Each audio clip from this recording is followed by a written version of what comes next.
जंगल के बीचों बीच पांचों बहनों को बांध कर रखा गया है, वो भी लोहे की जंजीरों से। कोई हिल भी नहीं पा रहा है। उनके सामने रमेश, बिमला, नंदिनी और बिमला के बाकी 4 बेटे खड़े हैं। उनके हाथ में जलती हुई मशालें हैं। रमेश जोर जोर से हंस पड़ता है। कौन बचाएगा तुम लोगों को? यहाँ हम लोगों के अलावा और कोई नहीं है। अब हम तुम सभी को जलाकर राख कर देंगे। ये बोलकर वो चारों लोगों की तरफ आग लगा देते हैं और जोर जोर से हंसने लगते हैं। अब तुम लोग हमें रोक नहीं पाओगे। अब क्या होगा? क्या पांचों बहनें बच पाएंगी? मगर इन लोगों के साथ ऐसा बर्ताव क्यों किया जा रहा है? आखिर किस काम से रोकने की बात हो रही है? ये जानने के लिए इस कहानी को शुरू से शुरू करना पड़ेगा। इस कहानी की शुरुआत होती है राधेगंज नाम के गांव से, जहां अंजलि, शेफाली, अनुराधा, माधुरी और पायल नाम की 5 बहनों का जन्म हुआ। पायल को जन्म देने के बाद उनकी माँ का देहांत हो गया और कुछ ही दिन बाद उनके पिता भी चल बसे। उन 5 बहनों में से अंजलि सबसे बड़ी थी, इसलिए अंजलि ने काम करके सबका पेट भरने की जिम्मेदारी अपने कंधों पर ली। मगर एक छोटी सी बच्ची को कौन काम देगा? इधर उधर घूमने के बाद भी अंजलि को काम नहीं मिला। आज भी मुझे कोई काम नहीं मिला। आज भी हम सबको भूखा सोना पड़ेगा। कोई बात नहीं दीदी, हम भूखे ही सो जाएंगे, आप उदास मत हो। हम दोनों तो सो जाएंगे शेफाली, लेकिन बाकियों का क्या होगा? ये पायल तो इतनी छोटी है, उसे तो कुछ पता भी नहीं है। दीदी, मुझे लगता है हमें ऐसे कोई काम नहीं देगा। हम छोटे हैं, हमसे क्या ही काम करवाएगा कोई। इससे अच्छा हम कुछ और करते हैं। और क्या करें शेफाली? आज गांव के लोग आपस में बातें कर रहे थे कि गांव में एक बहुत बड़ा जादूगर आने वाला है और जादू देखने के लिए टिकट लेना पड़ेगा। एक टिकट की कीमत 100 रुपए है। हम भी तो जादू सीख सकते हैं दीदी। जादू सीख कर सभी को दिखाएंगे और पैसा कमाएंगे। हाँ, ये तूने सही कहा शेफाली। इसके बाद अंजलि ने खुद से ही कुछ जादू का करतब करना सीख लिया और इधर उधर घूमकर लोगों को दिखाने लगी। जादू का खेल तो सबको पसंद होता है, इसीलिए जादू देखने के बाद सब लोग अंजलि को पैसे भी देने लगे। उन पैसों से अंजलि घर चलाने लगी। ऐसे ही समय बीतता गया, सभी बड़े होने लगे और 5 बहनें मिलकर जादू का खेल दिखाने लगी। ये करते करते 5 बहनें जवान हो गई। दिन भर 5 बहनें यहाँ वहाँ घूमकर जादू का खेल दिखाती और शाम को घर लौटकर सभी अंजलि को सारे पैसे दे देती हैं। 5 के बीच बहुत प्यार होता है। ये लीजिए अंजलि दीदी, आज जादू का खेल दिखाकर बस इतना ही हो पाया। आज मेरा भी ज्यादा नहीं हुआ।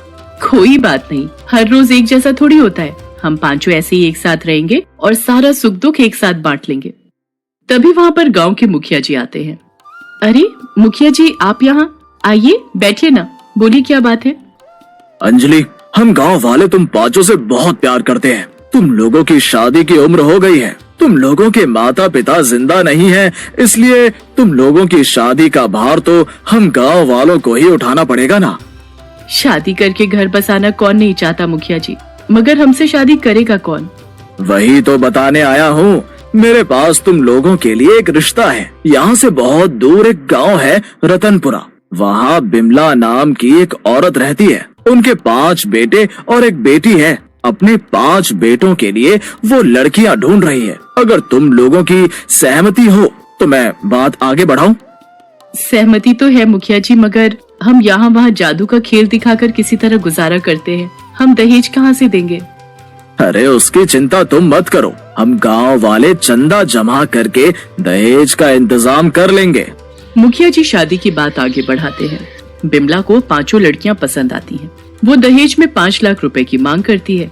मुखिया जी मान जाते हैं और सभी गांव वाले मिलकर दहेज का सारा पैसा बिमला के हाथों में दे देते हैं। 5 बहनों की शादी हो जाती है और वो ससुराल चली जाती हैं। आज मेरा सपना सच हो गया। आज हम 5 को एक घर मिल गया। लेकिन अंजलि की खुशी ज्यादा दिन टिकी नहीं। 2-3 दिन बाद से ही 5 बहनों पर अत्याचार शुरू हो गया। बिमला 5 से घर के सारे काम करवाने लगी। उनकी ननद नंदिनी भी 5 पर हुकूमत करने लगी। ए भाभी, मेरे कपड़े धो देना। और वो सबसे छोटी वाली, क्या नाम है तुम्हारा? मेरा नाम पायल है। हाँ पायल, इधर आओ, मेरे पैर में दर्द हो रहा है, मेरे पैर दबा दो। वो 5 बस यही करने लगी। अंजलि का पति रमेश भी अंजलि को मारने पीटने लगा। सिर्फ रमेश ही क्यों, रमेश के चारों भाई ऐसा ही बर्ताव करने लगे। मगर अंजलि को पता है कि वो लोग अभी गांव वापस नहीं जा सकती, क्योंकि गांव वालों ने बड़ी मुश्किल से उन लोगों की शादी करवाई है। इसीलिए वो लोग सब कुछ चुपचाप सहने लगी।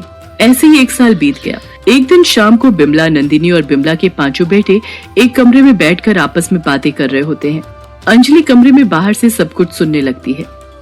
1 साल हो गया है शादी को, अब इन लोगों को खत्म करने की बारी आ गई है। कल रात को करेंगे माँ, जब ये सब सो रही होंगी तब इन लोगों का काम तमाम कर देंगे। हाँ, तभी तो भैया लोगों की फिर से शादी होगी और घर में दहेज का खूब ढेर सारा पैसा आएगा। ये सुनने के बाद अंजलि को सब कुछ पता चल जाता है कि ये लोग हर साल नई नई शादियां करते हैं और दहेज के पैसों से ही घर चलाते हैं। कमरे के अंदर से बिमला कहती है, मगर ये काम करेंगे कब? अंजलि डर जाती है। वो तुरंत अपनी बाकी बहनों को ये बात बताती है और उसी रात चुपके से उस घर से 5 बहनें भाग जाती हैं। भागते भागते वो एक जंगल में पहुंच जाती हैं।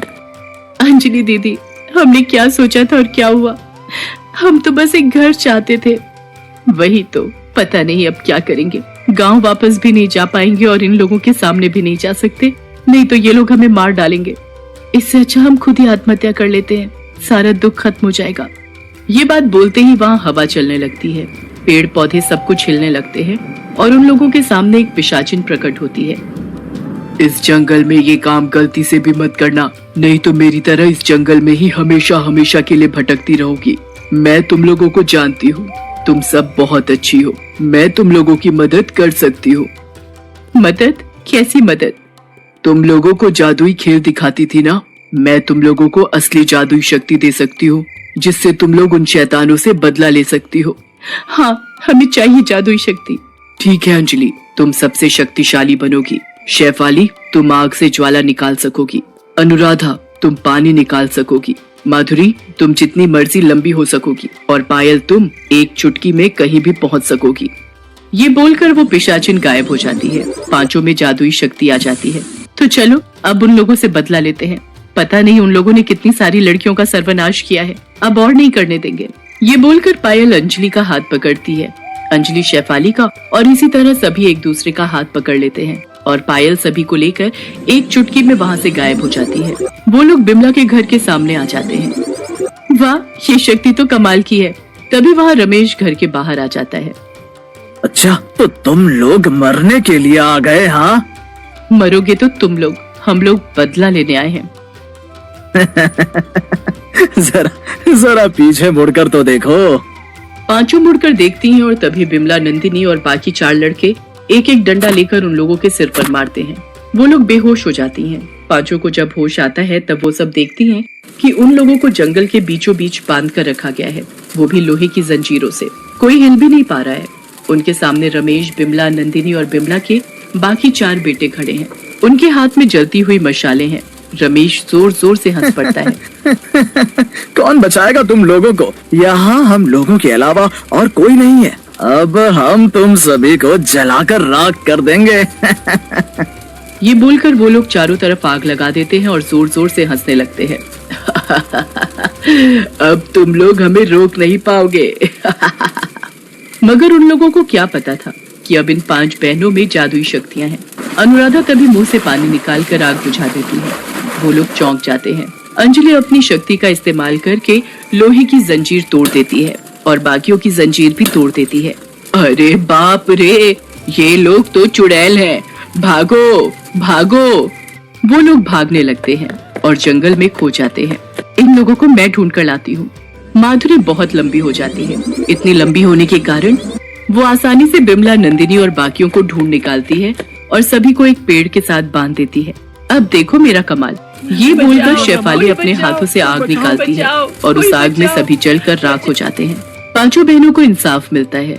वो लोग बहुत खुश होती हैं। ये लोग अब और किसी भी लड़की का सर्वनाश नहीं कर पाएंगे। इसके बाद 5 बहनें जंगल में शांति से बस जाती हैं और खुशी खुशी जिंदगी व्यतीत करने लगती हैं।